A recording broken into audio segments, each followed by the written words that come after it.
Hello, this is Lady Boulay, and I hope you're having a fantastic day. Thank you for your support, and really thank you for your support, because you don't have to watch these videos, and I appreciate it. Thank you for subscribing to the channel. Thank you for your thumbs up, for your comments, and thank you for sharing the videos. Thank you for all you do to support the channel. And yes, we are committed to love one another, whether we want to or not, or whether we agree with each other or not. This young man is Charles Migrate Blow. He's a journalist, commentator, columnist for the New York Times, and political analyst for MSNBC. He's the producer of an HBO documentary, Returning to the South, What Reverse Migration Can Do for Black Americans. Charles Blow is a political journalist and analyst, and so he talks about political issues, mostly political issues to do with Black Americans. From 1915 to 1970, an estimated 6 million Black Americans left their homes in the South, fleeing Jim Crow laws and racial violence to seek out new beginnings in the North and West. 5 decades later, the New York Times columnist and author Charles Blow says it's now time for these Black Americans and their descendants to return. And Charles Blow was interviewed by Mike Hill and Sharon Reed in 2021 when the Black News Channel was still operating, and this is what he had to say. You're watching Start Your Day with Mike Hill and Sharon Reed. The great Charles Blow was good enough to stick around with us to talk more about his show and, of course, being a best-selling author, columnist, and our new BNC colleague. And before the break, Charles, we was talking about your new book, The Devil You Know, and why it was important for Black folks to migrate from the North back down South for political gains. And you was talking about overcoming the perceptions of racism down South, and also sometimes the negativity of some people feeling like the South is too country for them. Why is it so important? Well, we were talking about how racism is ubiquitous in the country, and that's part of the negative side of America and part of the thing that might push you out. But what should draw people is economic opportunity, which has always drawn people in cases of kind of voluntary migration in America. And when you look at economic data where the Black middle class is thriving, for instance, Forbes does a list of this every year. I took the year 2018. Half of that list is cities in the South. When you look at places where Black-owned businesses are concentrated, the Southeast ranks highest on that list. When you look at where Black median household income has risen, the South does incredibly well. And part of that is that there are now 1,200 majority Black cities in America. 90% of those are in the South. In fact, during the Trump years, there was a surge in Black leadership. Much of that on a municipal level, those meaning mayors of Black cities, were in the South. The political power is already surging in the South. Georgia is a great example of that, where activists and organizers were able to organize a tremendous amount of vote here in the state of Georgia, delivering the state to a Democrat for the first time since 1992, and also electing 2 state senators. And part of that is because they're organizing. The other part was because of reverse migration. The Black population of Georgia doubles from 1990 to 2020. And that is important. That is what power looks like on a state level. Now, I absolutely agree with him. The stronghold of Black Americans is in the South. Most of us are here in the South, Southeast, and part of the Southwest. So if we want to unite our political power, we have to be in a place where we have great numbers.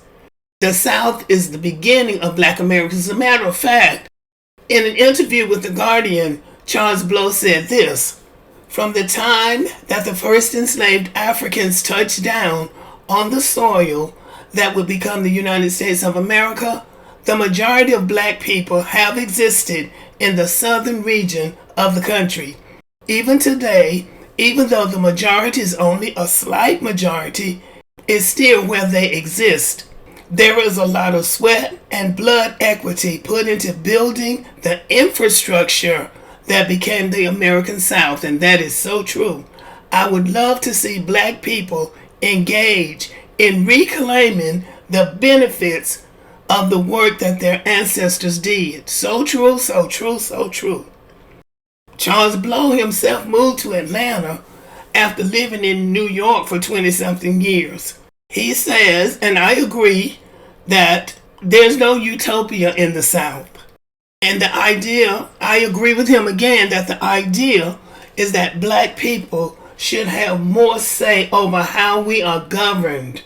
While several large cities with a majority black population in the South have made progress in creating places where black people can thrive and feel safe, they are hampered by the chokehold white conservatives have on the rest of the region. And that's true. You're in a city where you're in a majority, but somehow somebody else is holding the political power and making the decisions. But sometimes when your numbers are so great, you can overcome that chokehold that they have. Case in point, in my home state of Alabama, we only had one black representative. But there are so many of us in the state that the Supreme Court said we were due another black representative. And the Alabama legislature tried to do a lot of fancy footwork and pull strings to say, well, we're going to throw these blacks in with these whites and these blacks in with these whites.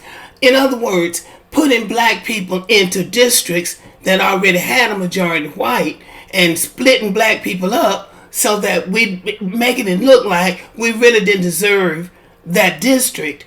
And they sent that to the Supreme Court saying, see, we've divided them up with these different districts. And the Supreme Court said, no, they have the population numbers to have another representative. So that is what he's talking about. When you have overwhelming numbers, they can't play the games that they play when you just have a slim majority. We have to accept the fact that there are a lot of us in the United States. They have not counted us fairly in the past, and they probably don't now, but we still keep coming. And I think we were all surprised in Georgia in the 2020 election elected 2 Democratic senators, which was really led by the involvement of black people in Georgia, including Stacey Abrams.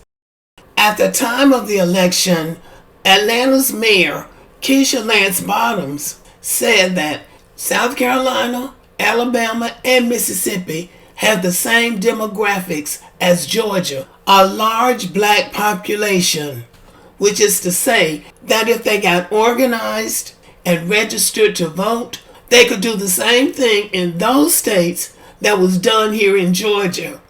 So it is important for us to stop talking and complaining about being erased, complaining about the immigrants, complaining about this, that, and the other, and get busy. We have an opportunity here to gain political power. To be fair, some black Americans who have moved to other parts of the country have done really well. They've made their home in the Midwest, the Northeast, or out West, or wherever. But many are already coming back to the South. There has been a large number of black people who moved away from the South years ago that are coming back to the South because the weather is better, the cost of living is lower, and the quality of life to a certain extent is much, much better. So the South can be a good place to live. It's not perfect, it's no utopia, but it can be a good place to live. And not only is it good for the quality of life, but it's also good for our political future. Because we have to look out for our next generation and the next. We can't just look at what's going on right now. And if you're living in these cities with all of this stuff going on with these illegal immigrants, the standard of living going up so high, even the cost of housing, they'll price you right out of the city. You have to start thinking about the next generation. And the South is not backwards. And rather than call it country, I would say it's laid back. The South has all of the recreational activities that they have anywhere else. But the cities are not as large, so there aren't as many people. But there are a lot of recreational activities, cultural activities, educational opportunities. Everything that you have anywhere else, you have right here in the South.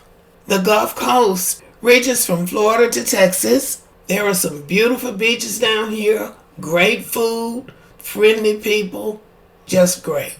There are good reasons for Black Americans to consider moving to the South, especially if you have a base in the South, you have relatives in the South, you used to live in the South, or somebody in your family used to live in the South. It's still really a good place to live. So I totally agree with Charles Blow. We can come back to the South and maybe really build something outstanding for ourselves. But what say you? Let me know what you think. Thank you for listening. Subscribe to the channel, give me a thumbs up, leave a comment, share the video, and as always, have a great day.